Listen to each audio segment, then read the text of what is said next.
So welcome to the Dads4Kids family webinar. I really appreciate you coming tonight. And we're going to have a great night. We've got some really amazing people. We've got a couple of mystery guests a bit later on as well.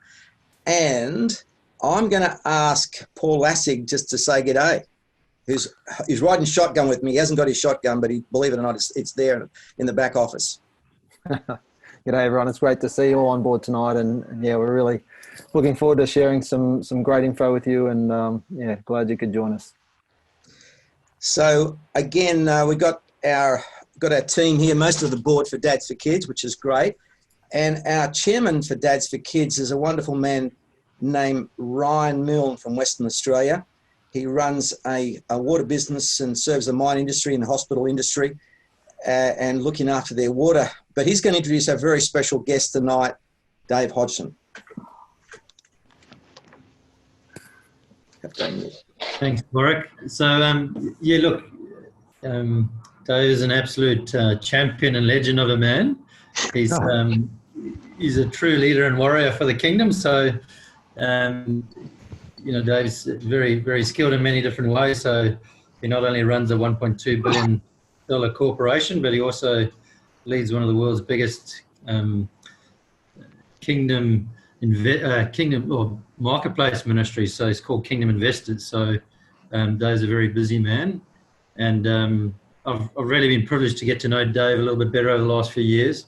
And I suppose what I truly love and inspire about Dave is his dedication and pursuit to his intimacy with the Lord and his assignment, so that being changing culture. So, and really focusing around displacing greed and corruption or self-centeredness. So, you know, Dave's amazingly generous. He's with us tonight with his time, and also he's got an amazing knack to connect with, you know, the blokes around him in his world, but also at a very high level. So, you know, from the White House through to guys that are, you know, just in and around him. So, Dave's also experienced as a father. So he's got 5 kids, 4 boys, 1 girl. He's got 8 grandkids. I think one more on the way, Dave. Yeah, that's right. And also a great granddaughter. So yeah, so we're really blessed to have Dave with us, sharing a bit. So yeah, over to you, Dave. Look forward to hearing from you. So Dave, tell us a bit about yourself, your passion, and you know these wonderful children you've got. I've got a few pictures to show people too. Okay, so I think I've got 2 minutes to tell you. So very briefly, I grew up in Rhodesia, which is now modern-day Zimbabwe. There was a 14-year bush war for independence there when I was growing up, and I fought that war in the Special Forces, so in the SAS and in the Selous Scouts, and as a mercenary for 10 years. Eventually the war ended, and as you probably know, Robert Mugabe won the election, and he proceeded to pillage and plunder the nation into a basket case of poverty and starvation that it is today. So he was so greedy and corrupt, he eventually became one of the 20 richest men in the world, but his whole nation starved. So in 1982, I left Zimbabwe under duress. They wanted to hang me because they thought, or they believed, that I had blown up 12 of their Hawk jets, their military jets. So I left with absolutely nothing, literally only 3 changes of clothes and no money whatsoever. But I landed a job in Singapore as a saturation diver. And eventually I managed to get into Australia 3 years later in 1985 with my family. Within a few months of arrival, I was amazed to see exactly the same greed and corruption and self-centeredness here in this country, although it was obviously a lot more sophisticated and somewhat more covert. So after my first-hand experience of what that could do to a prosperous nation, I didn't want that to happen here for my kids. So I set about finding a better way so that the rich could still become rich without plundering everyone else into poverty.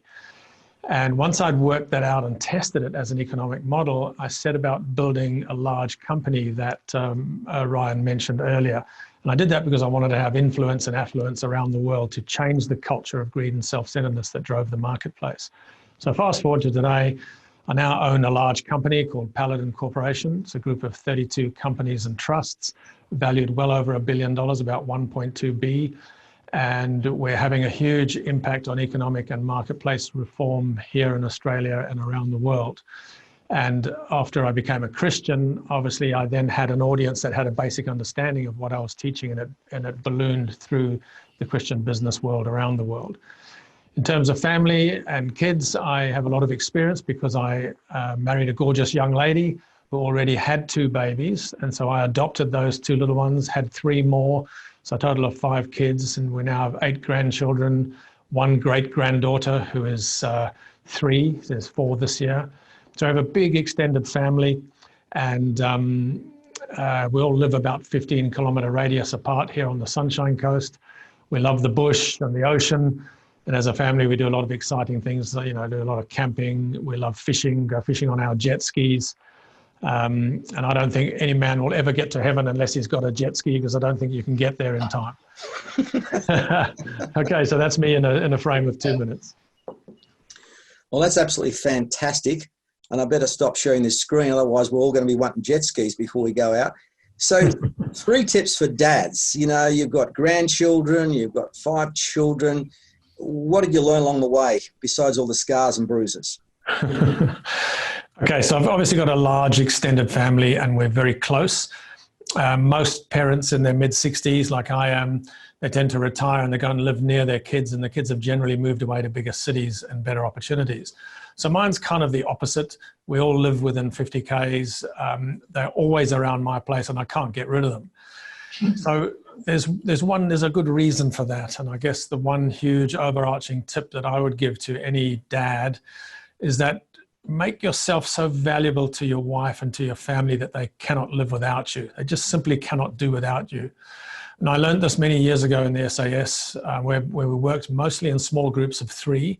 And although we were all well trained, some of us were highly specialized in certain aspects of warfare. So I was an expert in demolitions, which is why they thought I'd blow up their stupid Hawk jets. But so with all of that, then I was really well looked after because they needed me and they couldn't do any demolitions without me. I saw that again when I was a commercial saturation diver, because in the SAS I was trained as a medic, and in the diving world, they could not go into saturation without a medic in the sat chamber. So once again, they couldn't dive without me, and they needed my skills and they needed my service. So they really looked after me. And I brought that into my family life as a husband, as a father. I kind of learned that if I used my skills to serve my family, they quickly got to a stage where they just couldn't live without me. I'll give you a quick example, and you probably won't like it because it's a bit of work, but I know that it's helped many, many men in the past, including my sons who are in their late 40s now, and they all have very successful families as a result of doing this. But my wife and I, okay, we work hard, and when we get home, she's tired and she needs a rest. I've learned to become a high energy person, and I don't need a rest. So I love her, and I want her to relax when she's tired. I want her to kick back and watch TV or whatever, knowing that I'm going to look after her and I'm going to do stuff for her. So I do all the cooking. She can kick back and watch TV, and I'm happy to cook beautiful meals, to the extent that she tells me she hates going out to dinner because the meals are not up to the home cooking. So I also get up very early and I'm starving, so I go downstairs and have brekkie. I tidy up the kitchen beforehand. When she comes down, it's spotless. I finish brekkie before her, so I go upstairs to shower and I make the bed and tidy the room. By the time she gets up, it's like room service has already been and gone. Stop, my wife's laughing. You've got to stop this. She's hearing this, okay? I thought this was a men's group. Okay, so I'm independent in the family. I look after myself, I do my own ironing, whatever it takes so that I'm not a burden on her life. And I can tell you, she just loves it, and she'll do anything to keep me. She tells me, I'm not bragging or anything, I'm just telling you a strategy. So she often tells me, if you die, I'm coming with, because I don't want to be on this planet without you. So in other words, earn their respect. If you're lazy and demanding and are of no value to the family, that's how they'll perceive you, and that's how your kids will turn out to be the same. Tip number 2, make life exciting for your family, especially for your kids and grandkids. That's why mine have stayed close to me. That's why they don't disappear. There's too much to miss. There's too much to lose. So compete with them, guys. Be healthy, be well, and compete with them. So they'll love to come over and challenge you to stuff. Doesn't matter if it's chess or archery or MTB, mountain bike riding, just keep them challenged. And then I guess the last tip, and I think this is really important, cast vision into your kids so they think outside of themselves, and they think family, and they think community. A lot of kids these days, it's all about them. You've got to teach them, I think, to think outside of them and teach them the value of the family. My granddaughters, you probably saw a picture of them a little earlier. They're all adults now. They're beautiful young women. They've all got, they got their licenses. They're at uni. Some of them have finished uni. One of them works for me here, and so on. But they all tell me that they want a husband like the other Hodgson men, like their grandfather, who's me, or like their fathers. They actually tell me that. And they're so fiercely proud of their family and being a Hodgson that they tell me that when they get married, they're not changing their surnames, and the husbands will have to change their surnames. I think love will change that. But the point is, to me, this means we've covered off on 3 generations all the way down with the same family unity. And it's just it's their security. They're all Christians, so they're all firm in their faith as well, but they're firm in their family, the shalom, the peace and the goodwill and the joy and the security built by the family. Okay. Wow. My goodness me. You're a hard act to follow, my dear bro. Later on, we're going to have an opportunity, David, and some exciting news, I might add, for people to actually invest in Dads4Kids. Why should people, consider helping a mission like us, which is to turn the hearts of the fathers to the children, the hearts of the children to the fathers, and to make for better families, like as you're saying, because you'll be speaking at our summit, I might add, guys. We'll be announcing that very shortly. So please. Will I get more than 8 minutes? Go for it, buddy. No, I mean at the other conference. Okay. Oh yes, right. You will. Sorry, yes, you will. Yeah. So why should we contribute to Dads4Kids? You know what, guys, and you'd be aware of this as fathers, I presume, and just as men. There's a general thrust in this country and in the Western world to belittle men as fathers and as leaders and as individuals. There's this kind of this culture of pulling them down as much as possible. So there's a notion that we cannot be trusted with kids because we're going to molest them, or we cannot be trusted as leaders because we cannot multitask, or we're bullies, or we're predators, or whatever it might be. And I see this belittling of men on all kinds of media. I see it in the news, I see it in the movies, I see it especially in sitcoms, it's on TV ads, it's on social media, it's in the schools, it's in the workplace. And this has caused women and children to lose their respect for men, and it's caused men to retreat out of many of the sectors of the economy and out of social areas. And I think that is fatal for the nation as a whole, for the community, for the social structure of a nation. If the men are dumbed down into such a bunch of spineless wimps, family breakdown increases massively, and the nation cannot reproduce itself.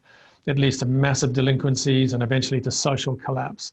Dads4Kids does an excellent job of helping men to be back who God designed them to be, and in so doing to uphold the family unit as the building blocks of our nation. So that's why I give Dads4Kids my time. That's why I'm quite happy to travel to their conference and just do it for free and pay my own way and so on, because I think that it's an organization that's rebuilding men to be fathers and to be husbands and to father the nation. You can't, if you have a nation that's not fathered, it's only getting one gender, and that's just not complete, and it's always going to fail. The statistics prove that. So that's why I think we should all contribute for Dads4Kids. Wow. I tell you what, it's just incredible to hear your heart, to hear your passion. And it's like you've implied what you've learned in the SAS, that determination, that fervor, that absolute commitment to the objective, to your family. And those pictures tell the story. So thank you so much, David. My pleasure. We've got Dr. Alan Meyer, who's all the way from Victoria. And we honour you, Alan, as a pioneer in our nation for men and for fathers and for families, with your amazing courses. A Valiant Man, the book you've written, it's gone around the world. The courses are going all over the world, dozens and dozens and dozens of countries now. So, Alan, tell us a bit about yourself and what you do. Well, I guess I'm a reluctant minister. Reluctant in that I never wanted to be one. I wanted to be a high school teacher, and the age of 19, I had an encounter with God that changed everything in my life. And out of that, he called me to shepherd people. I found eventually, it took me 10 years to respond fully to that call and to leave teaching and become a youth pastor. But I discovered really that the way I was wired was to be a teacher. And so that's how I've helped people over my lifetime. One thing teachers do is that they create curriculum. If you want people to change and if you want them to develop, you've got to figure out a pathway that takes them from where they are to where they need to be. And you've got to do it in steps that allow the people to kind of walk that pathway. And really that's what I've done for the rest of my life. And the Valiant Man course is just one of many of those pathways that over time, just because you care about people, you want to see, we hate misery, we hate brokenness, we hate the destructiveness that can so easily become part of a human life. And we were created for better things. And so my life has been the pursuit of the pastoral care of people and helping them to grow and helping them to realize that they are not the end product of a mindless mechanistic universe, but that they are human beings made in the image of God, a unique creature made for God's pleasure and to pleasure themselves in God. And you help people to encounter that and to discover that, you change everything about their life. We got a very special picture here, Al. You want to tell us a bit about it?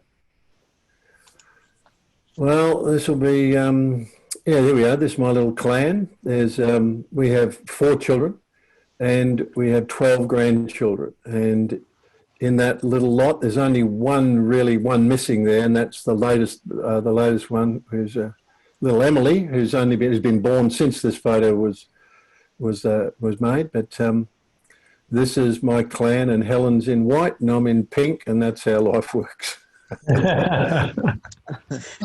Alan, what are your 3 tips for dads? We're trying to make this a value-added deal.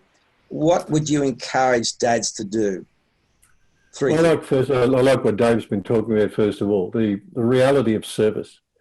I love cooking too. In fact, I wish I'd figured this out earlier in my life. Nothing like being married to a grateful woman.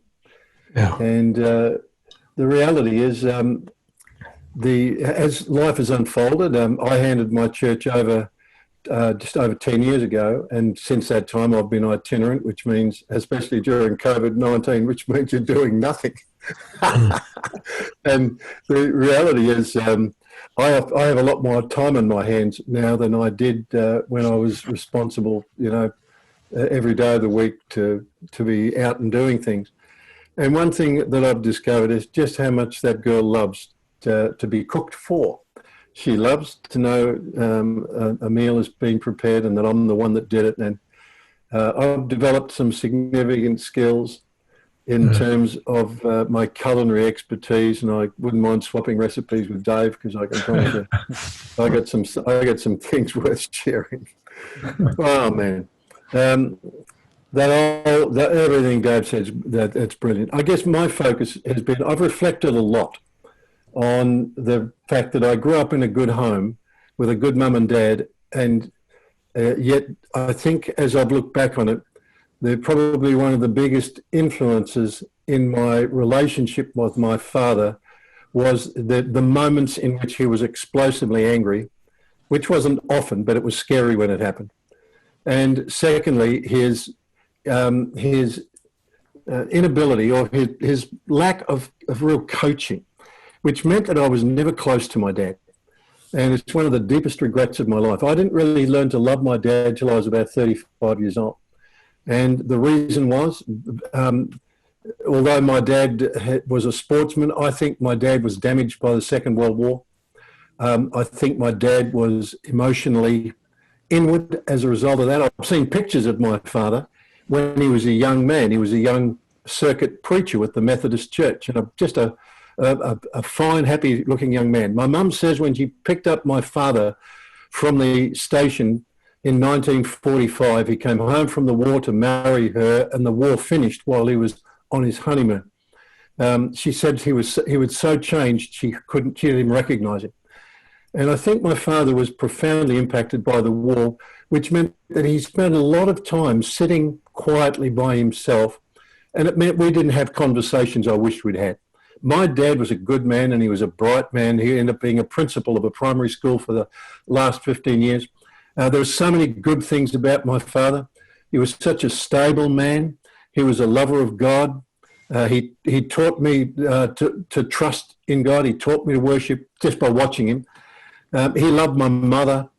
There were just so many good things about him. But we never had conversations. We never had those moments where we sat down and really drew close to each other. And I was 35 years old before I realised what an extraordinary man he was. And one of the last acts I ever did with my father was I was about to head off on a ministry trip. My mum phoned me up and said, "Dad's not well." I came around to see him at home. I kissed him on the face. I anointed him with oil and prayed over him. And I went out the door to speak in South Australia, and he died while I was on that trip. I look back on that with deep regret. My two young brothers ended up becoming vagabonds, really, simply again out of one explosive moment with my dad, in which he said something to my youngest brother which cut him to the heart. He packed his bags, left home, and for the next 5 years he was into motorbikes and criminal behaviour and all of that kind of stuff. And both of my young brothers left home at that time. One of them really never made it out. He killed himself on his Harley Davidson. Thankfully, my younger brother found Christ after he'd been arrested by the Commonwealth Police. And you should never have seen a trail of devastation like that in a home like we grew up. Because my mum and dad were decent, honest, wonderful people. But the one thing that was lacking was the capacity of my dad to really draw near and to nurture a relationship with us.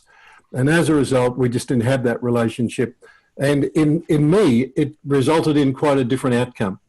In me, it meant that there was a tendency for me to just be too easily wounded, and looking for the affirmation of a senior man in my life. And thank God he gave me a senior pastor who in many ways began to rebuild my inner world when he called me to become his first youth pastor. And we were friends until he died just earlier this year at the age of 103. And he became a mentor to me. But I missed that with my dad. My younger brother made his way out after he got arrested, and he led Teen Challenge for 14 years. And now he's a wonderful father and a wonderful husband. And a lot of the mistakes we saw our dad make, he has undone by very deliberately developing this nurturing capacity. If I've got I haven't got three things to say tonight. I've got one thing to say, really, or maybe two. Cook for your wife. Learn to cook. But the second thing is learn to deal with your introversion or your extroversion so that you're not damaging or frightening the people around you that look to you for leadership. A father has the power to nurture the inward world of a young man and of a young woman in ways that his wife can't do. There is a role for a father that is not the same as the role of a mother. And one of the deep purposes of a man is to build a deep sense of affirmation into the life of a child, that they know very deeply that they are profoundly valuable, that they are accepted, that there is a profoundly safe place with the strongest person in their life that will never be disrupted. And my dad just never learned that, really. He learned it with our grandchildren. The funny thing, my dad was a way better grandfather than he was a father. And it was just that as he got older, he just tended to be more fun and just tended to relate differently to the grandkids than he did to us. And of all the things I would say to a father, if you're an angry man, you just got to get help for that. You've got to get help for being angry, because the women and the children in your life need you to be the safest, the strongest, the most certain anchor. They need you to be able to look in your face without fear and trepidation, although because there's a moment to fear when, there is a moment for a dad to represent to them, accountability. But there's got the foundational issue of a father is you've got to learn to nurture. And the thing that makes the Dads4Kids thing so significant, one of the reasons I'm involved in it, is because I believe it's one of the greatest skills that men need to learn. And And it's not necessarily intuitive. Men are testosterone-fueled individuals who learn a lot about life in a competitive environment.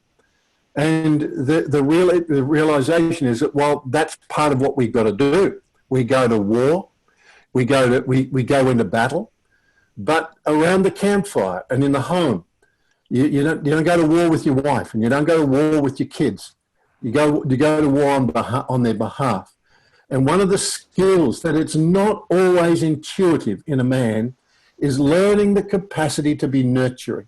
And at the conference, I'm going to unpack that, because one of the most significant passages in the Bible, very simple verse, where Paul says, "Fathers, do not provoke your children to anger, to frustration."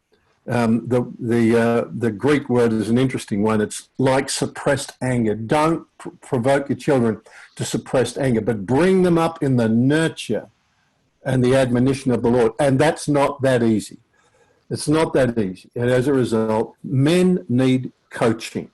And part of the whole Dad4Kids existence is to coach men in skills they may never learn at school, they may never learn it in the church, and they may have never learned it in their own home, but you've got to learn it somewhere. And so I'm part of this extraordinary little movement. I put my oar in and help to row in whatever way I can, because I believe it to be profoundly significant. Well, I just think you've answered about 100 questions, and just give us a wave if you've enjoyed what Alan and Dave have just said to us. I mean, come on, guys, come on. I tell you what, both of them it's like getting slapped in the face with a 4x2, both of you. Oh, my goodness, we need it. But we've got a guy here. Darren, you're going to have to I hope you don't cook 100 meals for your wife every week, because we're going to all feel shamed. Darren Lewis from Fathering Adventures, a very close friend. We're safe. I think none of us are. These two guys are saints. Darren, what have you got to tell us about yourself? And I've got a picture to show, I think. Yeah, sure. So, husband of one, my beautiful wife, Melissa. We actually celebrated our 29th wedding anniversary yesterday. So thankfully, we weren't having this tonight. Otherwise, I wouldn't be here. Hey, there I am. No, that's not me. Anyhow, that's us. And that photo is about 3 years old too, by the way. Father of four, my 4 sons, aged 26, 24, 21, and 17. My eldest son, Brandon, and his wife, Casey, his beautiful wife, Casey. They have a 2-year-old, so obviously not there in that photo. And we just discovered the other day that they're actually expecting. So next February, we'll have another little addition to the family. So I'll be a grandfather of 2. Warwick, you asked something in one of those earlier emails about passion, and I guess the thing that I'm most passionate about is my role as a father, my role as a husband, family, and helping other men in their families. In regards to what I do, the thing that came to mind was Gerard Manley Hopkins said this: "What I do is me, for this I came." And you know, when it comes to... Just say that one more time, because I just missed it. I'm not bright enough. What I do is me, for this I came. And I was very blessed to be able to, I guess, discover my calling very early on. And as a result, I've been able to walk into it. And so I founded Fathering Adventures 12 years ago now. And we help fathers and their children to have thriving relationships and a whole lot more. And we do that through the facilitation of uniquely crafted father-son and father-daughter adventure experiences that we facilitate around the country. One of the things that I want to say... Give us a wave. Has anyone been in a Fathering Adventures? Is anyone here? Okay, we've got a few hands, and there's a few on the other pages who are waving their hands. So keep going, Darren. So this is still about Fathering Adventures, and then we'll sort of move into those 3 tips. And this is almost a bit of a segue, if you will, to the 3 tips. I've kind of written some stuff down because I wanted to honour the time frames that you gave us. When your children are young, they need you as their dad. They need you to be their hero. And every hero requires a guide to help unlock their potential. And so that's where Fathering Adventures comes in. And when your children are older, those teenage years and older again, they need you to shift from being their hero to being their guide. And again, when fathers are ready to take that next step and become the guide for their children, we're also there to help them step up into that role as well. Did you want me to launch straight into those 3 tips, Warwick? Absolutely, mate. All right, so I did. I wanted to say, first of all, oh man, can you believe 2 of the 3 speakers say cook for your wives? I mean, they're unbelievable, aren't they, Darren? They're just I do have to guys. say, I cooked for my wife last night. It was our wedding anniversary. So I phoned up the Chinese restaurant and I ordered 2 garlic king prawns and 2 large fried rice and some beef and black bean and some chicken. There's hope for me yet. So you're safe with me, guys. So I'm not going. Honestly, I value what they say, and if I could cook, I really would. And in fact, my first, I didn't know what these guys were going to talk about, but my first response to that question, those 3 tips. I've actually been, one of the things I have been doing around food with my wife is I've been watching this season of MasterChef with her. And so when it comes to 3 tips, my first thought was that is woefully insufficient. Because it's like, I liken it to giving Dave or Alan or any of those, very talented chefs on MasterChef, and ask them to produce a dish with just 3 ingredients. So, it's really, 3 tips is really hard. So what I'm going to try and do is I'm going to try and make them quite broad, if you will. So first of all, I want to say prioritize your relationships. Human beings are relational beings. Again, as Alan pointed out earlier, that's the way we've been designed. We've been created in the image of a relational God. Relationships are foundational to everything else. And that's exactly why we need to prioritize them. We need to be investing our time. We need to be investing our finances. Honestly, if you don't have that foundation built, I mean, try and build anything on top of it. It's just going to fall over. So relationships are paramount. Our relationship with God, our relationship with our wife, and if we're no longer married, our relationship with the mother of our children. And of course, as fathers, our relationships with our children, with each of them, mind you. Tip number 2, similar to actually what Alan sort of shared, actually kind of, he got there about his dad, his story about his dad, is invest into yourself and upskill. Alan mentioned the importance of Dads4Kids and the whole fact that what it does is it offers coaching, and us blokes really need coaching. So if tapping back into Alan's story, effectively what he said is his father actually needed to be healed. And oh my goodness, don't we all? Haven't we all? Like we healing our own hearts, or having somebody else walk with us to have our own hearts healed is essential. But if you want to become really good at whatever it is that you do, in your workplace, for example, then you continually and intentionally invest in learning new skills and honing the ones that you already have. And fathering is no different. So we must be proactive and look for opportunities to further your fathering skills. And again, as Alan said, Dads4Kids Good to Great Fatherhood course. I mean, my goodness, great opportunity right there to upskill as a dad, and also fathering adventures. The father-son, father-daughter adventures. Absolutely. There are plenty of things to do, places to go to learn and help sharpen you as a man, as a husband, as a father, and I think we need to be investing in all of those places. Number 3, be intentional about guiding your sons and your daughters in their transitions between childhood and adulthood. Warwick referred to them in the promo stuff as rites of passage, initiation, these processes. Now, that time of adolescence too, there is no greater no more difficult, rather, transition in a person's lifetime. You know, I can show you all the science behind that. It's an extremely, if you can remember far enough back what it was like for you going through those adolescent years, it's a really tough time for kids. So having a father there again to be their guide is really super important. We need to remember we're not just raising children. You know, Steve Biddulph wrote books, you know, Raising Boys, Raising Girls.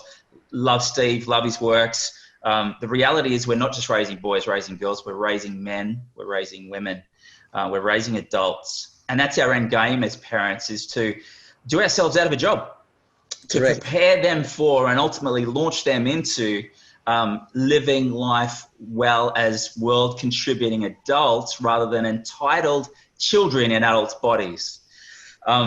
I mean, just have a think, men, for a moment. You know, what would it have meant for you going through those years to have had a dad there who helped prepare you for what was yet to come, who gave you a clear and compelling vision for what it meant to be a man. And then when the time came, surrounded by other good men, actually have a moment, a time that is marked where now you're making, this is where I'm calling you out of boyhood and into young manhood. This is where I'm now calling you out of young manhood and into authentic manhood. So where a son and a daughter knows what it means to be a man or a woman, and they actually have that moment, there's a shift, that they've crossed that threshold. That's super important. Warwick promised some ancient wisdom about the process, and so I don't want to go into that too much because I think I've already sort of eaten up into my time a bit. But one thing I wanted to say there is just do it. As Nike said, just do it. This process is essential. It really is. We need to incorporate this kind of process for all of our children and our grandchildren. Be a part of that as well. Once upon a time, every boy and every girl experienced such a process. And it's only been the last few hundred years that have changed everything, because today, very few people experience such a process. It's something that's super important, something that's been lost. It's something we've got to get back and reincorporate into our parenting regime. It's a process that bestows a masculine identity upon our sons and a feminine identity upon their daughters. And when a boy, a man, a girl, a woman, when they know who they are, when they have that identity, then that's how they discover their destiny. Without an identity, there's no way you can discover your destiny. And that's what fathers do, is they bestow identity, and specifically in and around gender. Now, I've got two reasons, Warwick, why I think that it's really important to support Dads4Kids financially. Is it okay to share those? Go for it, man. All right.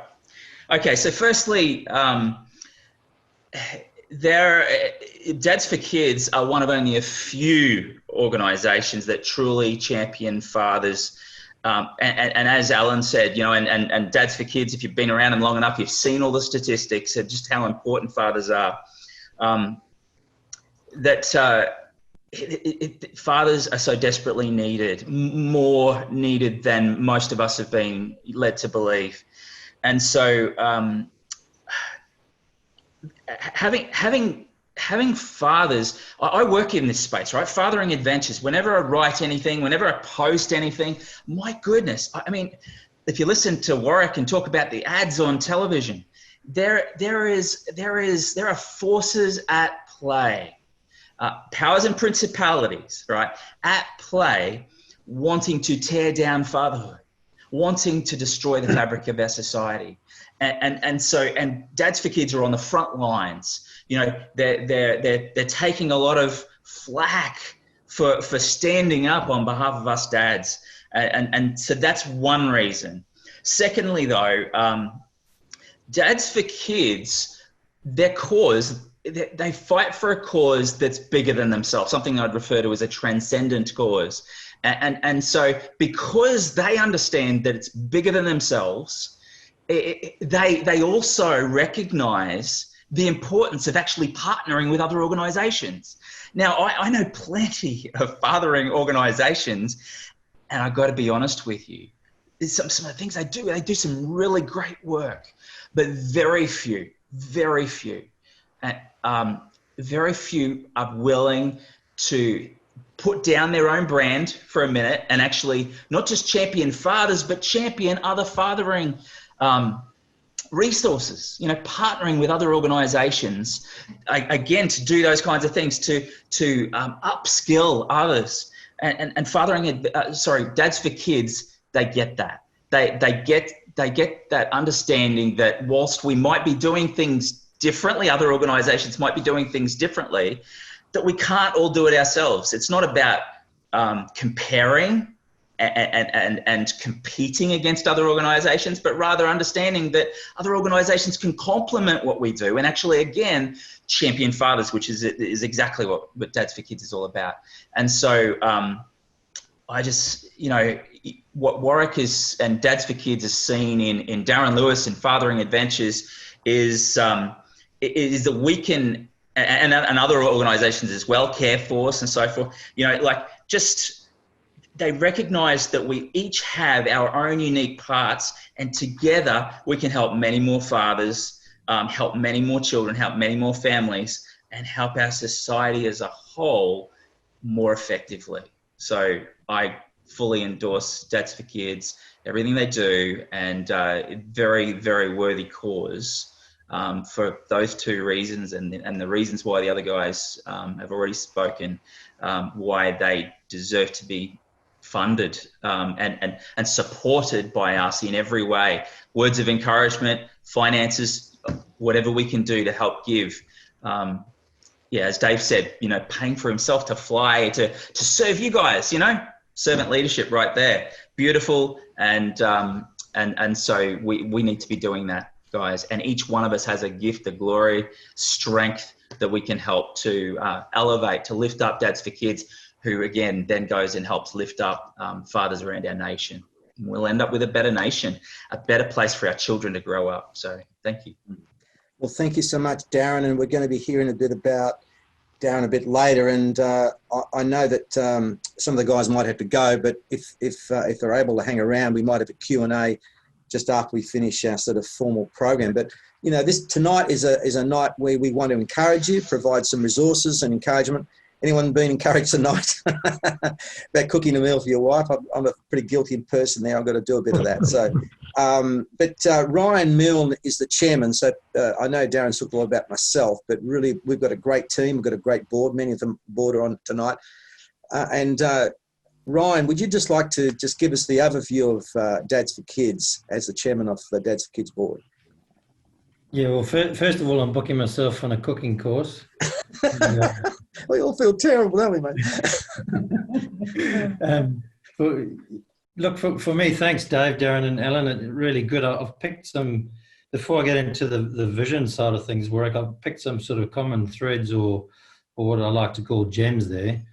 So I love what Dave said about the vision being bigger than yourself within the family. So Alan also talked about that pathway to change. So, and then the third one was really about prioritizing and being proactive and identity flowing it from it. So for me, that really relates, whether it's to your organization, like, Father Foundation or Dads4Kids, right down to your family. So as a father, it's our role to cast that vision, to actually provide, underpinning that vision, the values through which you make, lenses through which you make decisions, and then obviously driving you towards that thing that's bigger than yourselves, that brings the identity of the family and really that sense of doing things not just for yourself. So yeah, I think it was great gems there. And earlier this year, as an organisation, Dads4Kids looked at our vision and mission and values, and really the vision is to transform the nation by inspiring fathers to help their children be the best they can be. So, each one of, Dave, Darren and Ellen sharing their, those are definitely gems, and that's part of our role as fathers. I think the big challenge is how many of us choose to live by intention versus default. Because if you haven't got a vision for your family, well, then you're probably living by default and whatever's shouting the loudest in your world at the time. and most of the time that's not, you know, not a good thing. So because of, you know, doing the Good to Great course is where I became aware of making that decision of intention of having a vision for our family, which continually evolves and changes, and then, you know, that pathway to change. In our family, we've got values, and everyone in the family is able to hold each other accountable. So me as the father as well, I'm accountable to Natalie, my wife, and to my 3 sons. And if I'm stepping outside of those values, it's okay for them to challenge me. And sometimes it's really hard as a father, but definitely on a personal note, it's been a big part of my journey and my pathway of changing, and realizing I need more of that nurturing side, which is what Alan was talking about. So yeah, in terms of the challenge, I love a challenge. So the challenge I have for men is really, you know, how are you guys going as husbands and fathers, and what are you proactively doing about it? So what are you actually practically doing, and then how do you assess it? Because if you don't have a mechanism like that in place, well, then arguably you're doing things by default. The good news is, we, you know, don't have to reinvent the wheel. There's actually a framework, and that's what Dads4Kids is all about. So it's about having this framework of upskilling, having other men around you, challenging yourself, and taking your family along that journey in the process. So the second challenge, so what are you doing about it as a man? How are you assessing that? And then who are you taking along in the journey with you? Because it's not just about us, it's about those around us too. So yeah, so that's pretty much how I'd sort of bring it back into the vision and what Dads4Kids is all about, Warwick.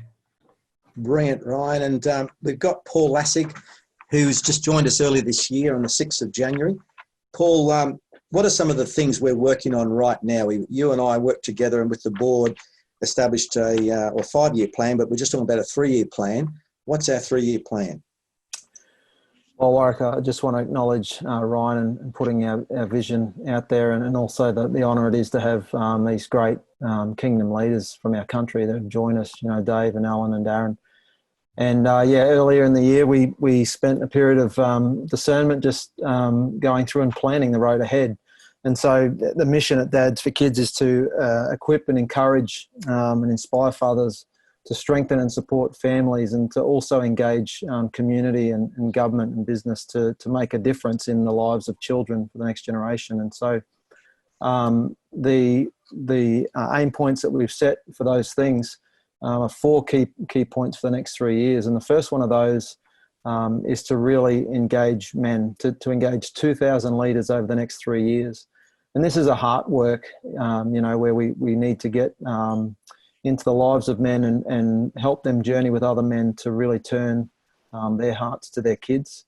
And it's part of a greater goal that we have to really build a groundswell of support, a groundswell of strong men who will draw a strong line in their families, who will pass on something. I love what Dave said about the generational strength in his family.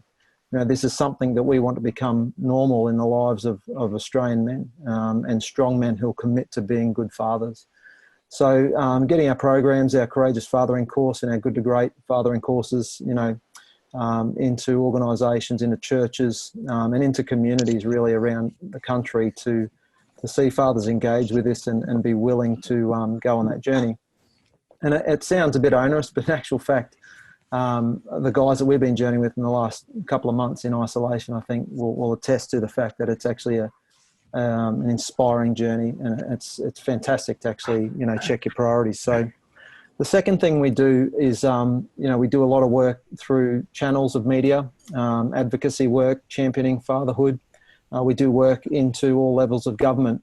We're really just trying to lift up this banner that says fathering is important. It's staggering that we have to say this in a nation that's, you know, one of the top 10 nations in the world economically and as a developed nation. And it's staggering that 870,000 children don't have a dad in their home, and that, you know, up to 1 million more have a dad who's in the home, but he's just not emotionally engaged or particularly interested in fathering them in a significant way. And the sad thing about that is that the legacy of that father, that fathering example actually diminishes that child's experience, but the legacy of engaged fathering actually multiplies into that child's life, and it multiplies through the future generation. So we've got to get this message out.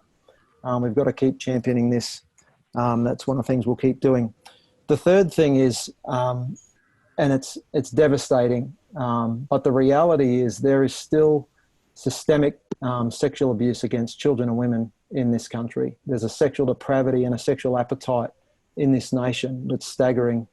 Pornography access and use, particularly down in the children's lives now, is just incredibly alarming. And so Dads4Kids is going to continue to be a voice to stand against that. We really need to turn that tide back around, because there's few things more devastating in a child's life or a woman's life than having an abuse of that kind enter their story. So we want to be a strong voice for that. The fathers that go through our journey in our programs also take that on as a reality. We really want to make a difference in our own families. So and the last thing is just campaigning for men's health. So and this last point maybe is made even a bit more poignant by the reality of the times that we're in with COVID, is we have challenges ahead as a nation, and there's no avoiding them. And so, it was interesting as we went through the restrictions and the limitations, we've been very well positioned, and we should acknowledge, the support of those people over the years who've helped us, get to where we are. But we've got a lot of work to do in the days ahead as we go through these challenges as a nation. And one of those things is just championing men's health, staying in that conversation. There's a lot of talk around about mental health, and there's a lot of initiatives that are driven to that.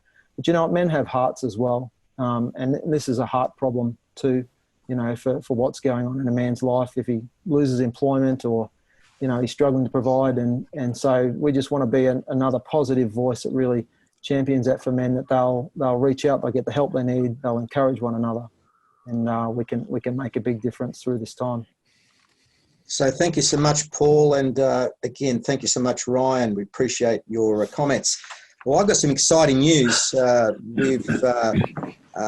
to give you the picture of the exciting news, so Paul started this year. We've been looking for a great man to come on the team and help us champion the vision to people and raise a case that we need help. And Alison and I, my wife and I, have been working this last 18 years for nothing. And of course, as soon as we kick the bucket, this whole deal's dead. So we don't want to see that die, and we need to see this go to the next generation and the next generation, because we want to build our nation and see it restored and give our children the best start in life. So Paul started on the 6th of January, and we spent a lot of time just looking at how to improve things, and actually probably several weeks. Almost 2 months, and then the COVID hit, and so he's there trying to raise finances, trying to raise interest and support, and it's like, oh my goodness me, what are we going to do? And we're sort of just literally going out backwards. He couldn't go and see anybody. No one could go see anybody. Thankfully, there's a little bit more of that happening now, but still we're sort of just emerging out of that. And he came to me about 7 weeks ago and said, Warwick, I think we can raise $200,000 by June. I looked at him, and even I'm supposed to be a man of faith, but I was shaken with disbelief, I think. And I said, sure, Paul, sure we can. I rang up Ryan. He said, yes, we can, Warwick, yes, we can. So there's two mighty men of faith in this organisation. Thank God for them both. And I started thinking, well, I've got to find somebody that can help us with a $100,000 matching grant. And sure enough, I made a call one day by accident, would you believe? By pure accident, I rang a bloke asking for something else, and he was doing well in business. I said, oh, can you help us? He said, yeah, how much do you want? I said, how about $100,000? He said, yes. I almost fell off the phone. And so we've got $100,000 that was given to us as a matching grant. Now, the even better news, Paul's been working very hard, and so many of you guys have helped too. We appreciate and honour everyone who's contributed tonight. We've actually got $41,100 in. So by the 30th of June, all we've got to do is raise $58,900. And if you say it very, very quickly, it's a very small sum, isn't it? $58,900. So please pray for a miracle, and maybe you can be part of that miracle. So we'd love you to consider being part of that miracle tonight. Yeah, look, we're really excited by what's happening. And the other thing that's exciting is we want to get behind other people, right? So, we partner with other organisations We support other organisations, fathering, men's groups, other, men's health groups. And you know something, this guy here, Darren, is an absolute gem.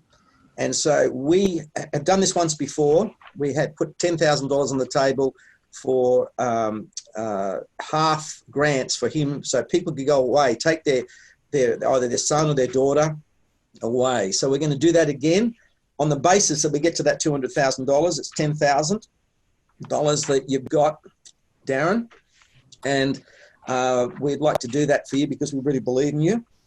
And we also want to give you something as well, because the cupboards have been pretty bare this last few months, haven't they? So we want to help you as well. So that's going to depend on how we go. And look, we're sort of a good way of the distance already, which is pretty exciting. So Darren, we're just excited to announce that tonight. And I'd like to introduce Trevor Suter and Alison Marsh and Peter Lim and Nathaniel, but I think Nathaniel and also Graham maybe aren't here. But guys, just want to say hello because we've got a wonderful team, a wonderful board. I'll better introduce my beautiful wife first. Are you there, baby? Yep. Hi, everyone. Good to see you. I have not been listening, really. Not really. She was laughing when you were telling about the cooking. I thought that was fantastic. I tell you what, if I was listening, I was very inspired. I was trying to do a bit of admin. We have 4 sons, 1 daughter, and I have a love for men. Maybe it's because I've got 2 brothers as well. And I'm a lot more comfortable raising boys than I am girls, actually. Our eldest boy's got 5 daughters, and it does my head in. I don't know how he's going. Eldest of 3 brothers and 4 boys, and he seems to have really gotten very, very gentle, actually, over the years. But I really honour the role of men in our society, and I try to make myself scarce when you're having men's meetings.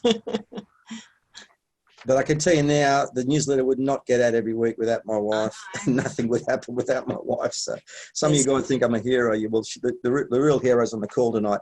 Trevor Suter, you want to say something? I'll just say greeting, Warwick, to everybody who's attended tonight. Been very encouraging hearing the different speakers. It's always encouraging when you see you guys come together with the common goal of the awareness of men and their significance in society.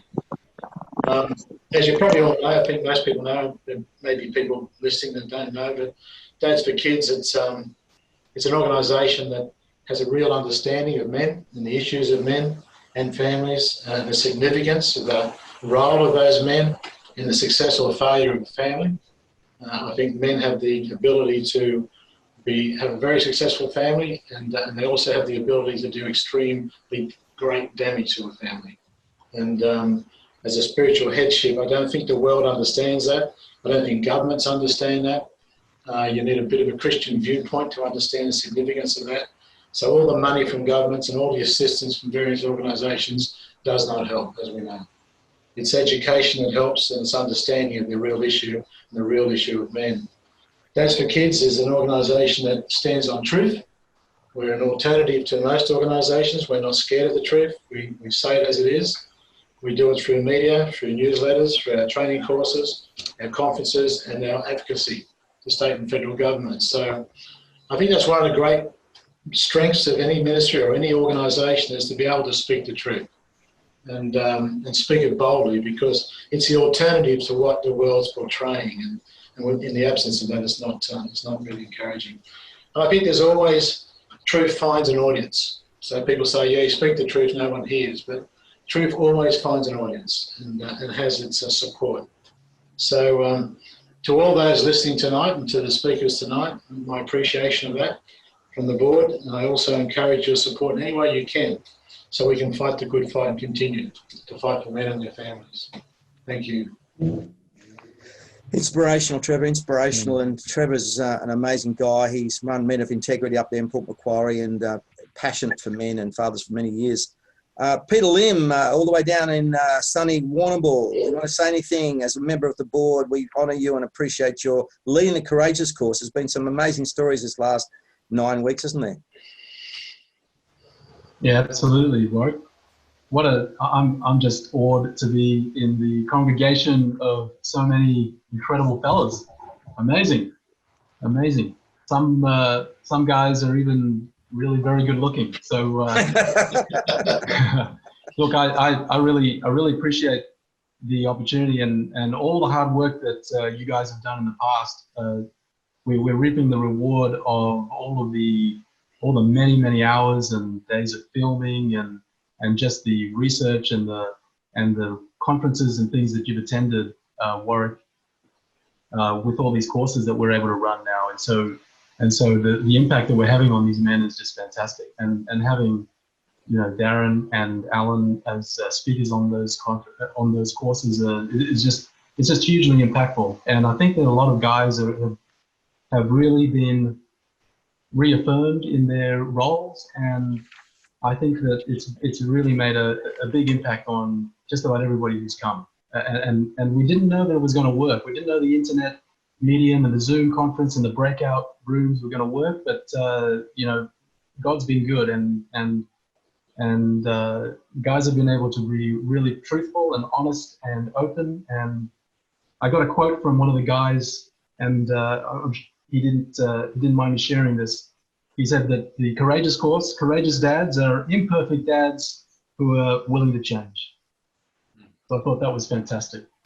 And as we gather together, there's something incredible that happens when we just share with each other truthfully and deeply from our hearts, that actually lets us know that we're not the only ones struggling with the things we're struggling with, and that there are other guys out there who can, help encourage us and keep us on the path of nobility and the call to be the men that we were called to be.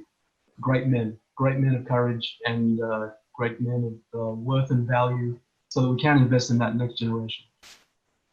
Yeah, that's great. And I thank you so much, Peter, and thank you so much for the encouragement.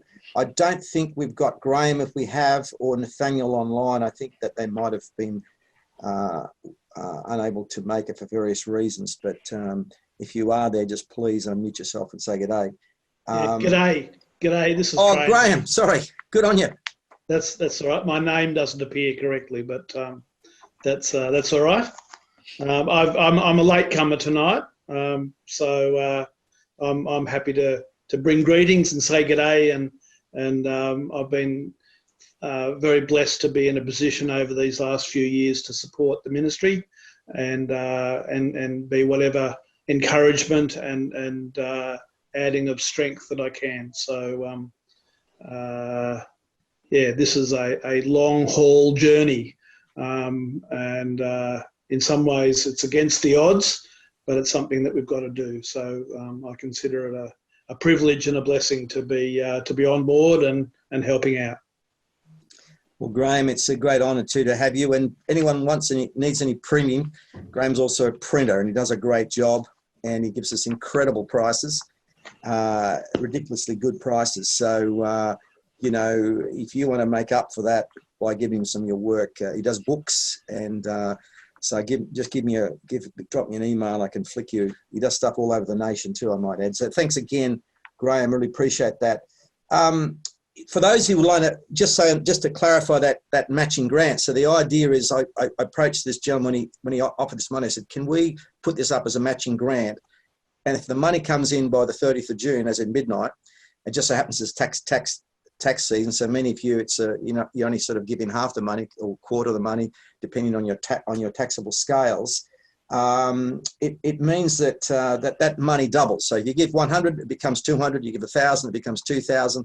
10,000, it becomes 20,000. That 41,100 has become 82,200. So that's a sort of multiplication. And if anyone wants to go to help us tonight, just go to the website, go to the donate box, and if you put it in, we'll actually announce it. Won't tell your last name, but put your first name, it may be.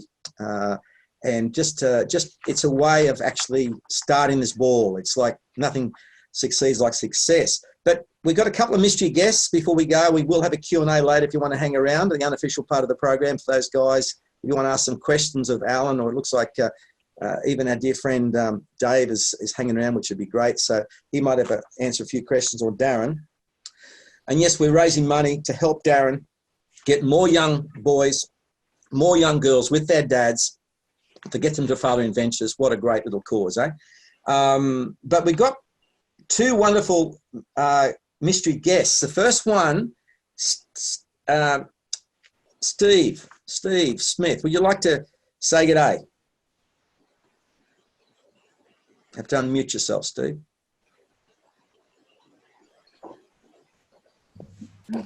Hey guys, is that better? That's better. Yeah, lucky I've got my. So, yeah, how do you know this gentleman, Darren Lewis? You think he does a good job with his fathering adventures? Tell us about your experience with fathering adventures. Darren is an awesome human being. That's the first thing I want to say. I've known Darren now for 11 years. Sorry to embarrass you, Darren, but here we are.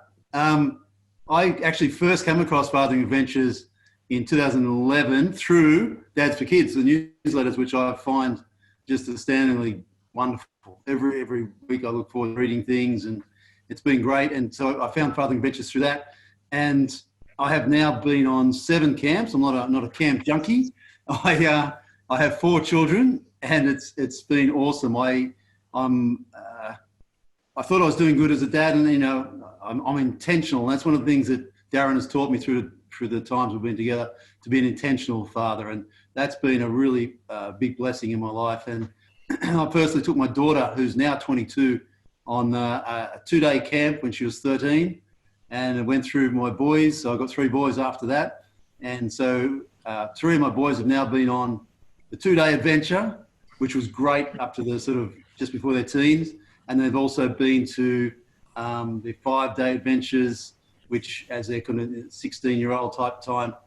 And now my 14-year-old is now insisting on me regularly, Dad, everyone else has been on the 5-day, when can I go? So that's the encouragement. He gets his brothers and sister telling him how good they are. So that's a good encouragement.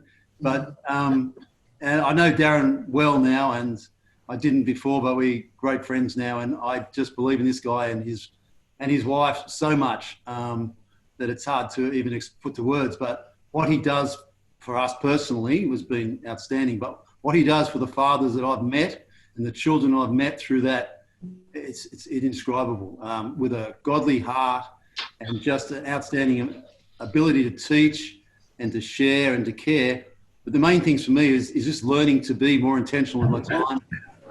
Just amazing. And teaching me how to share and encourage actually all of us to share our stories, to share our stories when we were kids. And that was challenging, but the one-on-one time that I've had now with my children through the times and sharing part of our journey has been awesome. And so he teaches with fun, and it's great across the whole weekend or week. It's just awesome. But one of the great things I got out of it is to ask my kids questions. And one of the things he asked me to ask them, or asked all the dads, is to say, how am I doing as a dad? You imagine, sit back. That's a pretty scary question, isn't it? Absolutely. But you sit back and ask yourself, asking your kids that question, and you really got to open your heart to that. And doing that, as I believe, changed my life. And I think it's changed my relationship with my kids, just that one question. And being open to the feedback. And so those sort of things just don't get taught anywhere. And so I would encourage anybody who's never been on anything with Darren to take that step and really get out there. It doesn't matter how old your kids are, whether they're 7 or 70, anywhere in between. I've seen old children or old young men and young women go with their dads, rebuild relationships. I've seen all sorts of things just in my time. So Darren's stories are astounding. And another great blessing is he involves mum in the process. And my wife learned who Darren was just by the emails that he would send and the heart behind what he sent, and Melissa sent to us. So now we know them personally, and the heart behind it is great. So Darren, I just thank you for everything. I would encourage everybody to get involved with Darren, whether it's financially or physically or attending the camps, whichever way, because it's life-changing. I couldn't agree with you more. Now, wait, there's more. Would you like to introduce your prime example? Number one child. Here's Zoe. Hi. Zoe's my wonderful 22-year-old daughter, and she has experienced two camps with Darren and many other So times. Zoe, tell us about what's it like. You know, do you think it's a good idea? Should every dad take their daughter away, like you've been taken away when you were 13 and what, 17, 18, correct? Yeah, so I was 13 and 17. So I was 13 when I did the Fathering Girls one, and then 17 when I did the Prepared for Womanhood one. Yeah. And what was it like? Was it any good? Yeah, no, yes. So they were really good. So Dad and I always had like a really good relationship, or any, like whatever. But the camp like just made our like it solidified like the relationship that we had, and like there's like fun adventures you can do, but then there's also the one-on-one times, which are both really meaningful times where you can have a really good bonding time with your dad. So yeah, I really recommend it. So you think it's a good idea that Dads for Kids, we're raising our finances as we do end of the financial year, that we want to aiming to give the $10,000, which would be half scholarships, made up of several half scholarships to dads to take the kids away. Do you think that's a good idea? Yeah, 100%. I think it's really important for dad and like daughter, well, from us, our bond, like that's a really important thing because it's something that's like lifelong, and it's not like, it's not like nothing that you can, there's no money cost or whatever you can put on it. It's like, it's something that's really special. Yeah. And can I give the dads a tip on that? Sorry, Warwick.